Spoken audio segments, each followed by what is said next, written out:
everyone! So we are going to have a reset day where I literally am going to clean everything in my apartment and reset for the new year. We're going to start off by taking care of my body this morning and especially my gut health. Before we get cleaning, there is a surprise at the very end of this video.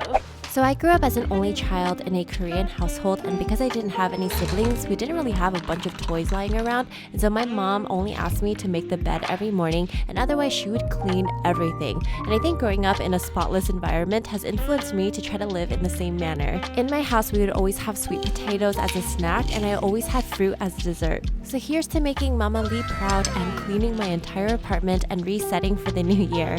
We are going to start off by deep cleaning and resetting the area that is going to take me the longest, and that is my bedroom. I'm going to start off by washing all of my sheets and all of my pillows. Whenever I'm cleaning, I like to start the laundry first because I know that I can do other things while the laundry is washing.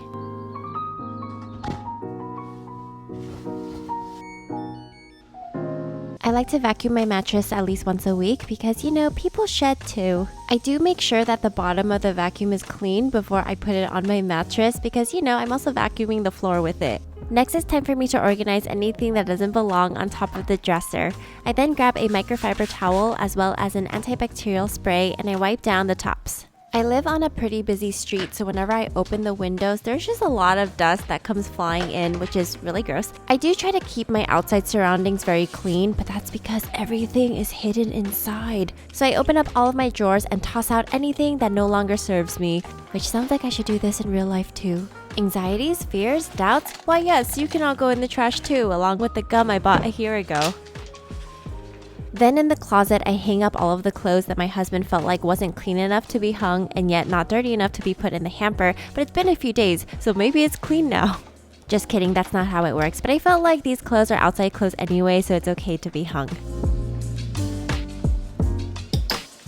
I then scan through my closet and touch every single article of clothing to figure out if there's anything I want to donate because I no longer wear it or I don't plan on wearing it. I plan on donating this bag of clothes, but realistically, it'll probably sit in my car for about a week and then I will eventually get there. We then continue on vacuuming the rest of the apartment. It's about 870 square feet, but I don't have a lot of carpet, but I do have this rug that needs to be vacuumed. Fluffing my couch was something I never really thought to do, so I feel like I gained another level in adulthood, but basically you can just hit it on the ground or slap it. I literally get into every nook and cranny, even underneath the couch, and then voila! Moving on to the kitchen, we are going to open up all of the cabinets and toss out anything that no longer is edible or it is expired. I try really hard to make sure I only buy things that I absolutely need so that I don't end up wasting food or just having too much of it and having it expire, so I didn't have to organize too much. Literally grabbed everything in my pantry, looked at it, made sure it wasn't expired, and then put it in a neat spot. I then did the same thing inside my fridge and my freezer, but thankfully I kept things up to date and there wasn't anything I needed to toss out. One of my favorite ways to reset is making sure I wipe down any high touch points. So that would be door handles, light switches, or literally anything that requires a lot of people touching it. Then I make sure to put all of the plates that are cleaned back into their homes. To clean the sinks, we are going to get some white vinegar, which literally costs like $1 at Target, and then we're going to grab some baking soda. If you've ever done a volcano eruption project at school, this is exactly how they make it erupt. This is a way to use common household items to clean out your sink with all the grime, and it also helps to clear the drain. To sharpen the blade of the garbage disposal, throw in chunks of ice and then turn on the garbage disposal and let it run. Now onto the bathroom. We only have one bathroom, so I don't have to tidy too much, but I like to declutter the surface area and then we're going to clean.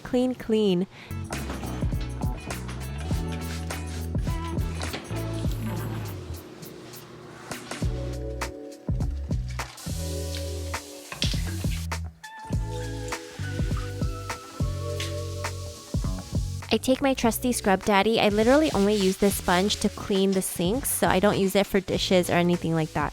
I'm literally reaching in all the places that I can get, and then finally I decided it's easier if I just get into the tub.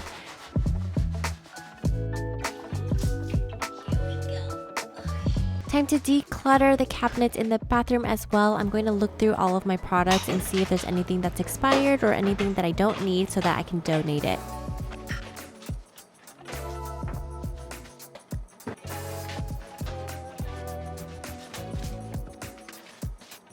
It's time for me to clean my makeup brushes, making sure that it keeps my face clear. I take a facial cleanser that I don't use too often, and rather than wasting it, I use it to clean my brushes, and I make sure to scrub all the way until the eyeshadow or makeup product is no longer showing.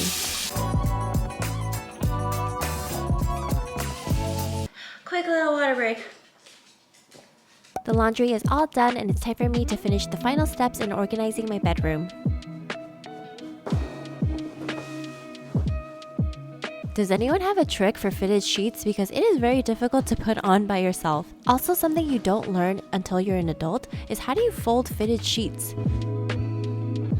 The living room is clean, kitchen is clean, the bathroom is clean, so is the bathtub. Everything is clean and ready for the new year. Thank you so much to everyone who has been a part of my life thus far. And if you're new here, then please subscribe and press the like button for me because that really helps me. And I'm just so thankful that you chose to spend some of your time with me. 2022 was filled with so many crazy activities. I don't know how 2023 is going to beat it, but I have a lot of exciting things coming up, so I can't wait to share all of it with you. Bye!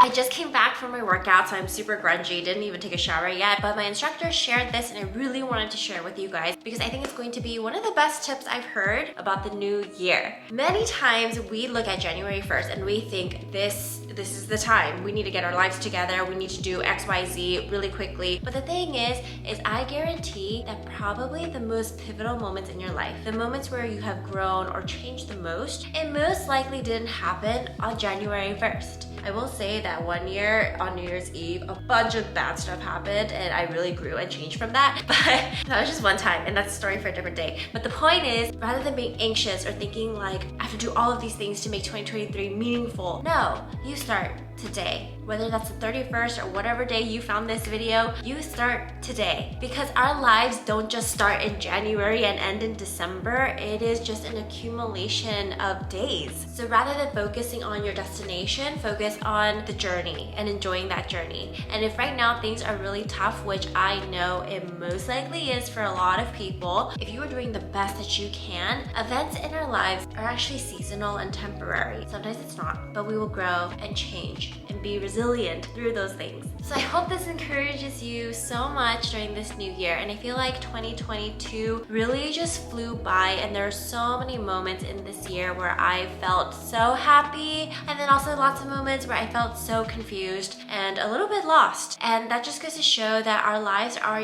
peaks and valleys. It's not just a smooth straight line where we're just living life and loving it forever. And if we're not, then something's wrong with our lives. That's not it. So rather than thinking, oh, who do I want to be in 2023? What changes do I want to make in 2023? Think, who do I want to be today? What changes do I want to make today? And we should be reflecting on this every day, not just January 1st. Also, I can't wait to share going to Japan and Korea in the springtime. It'll be my first time in Japan and then going back to Korea to see my family. Yay! So lots of exciting videos coming up in the new year. I am so excited to share with you guys. So please subscribe, join the family, and follow along. Bye!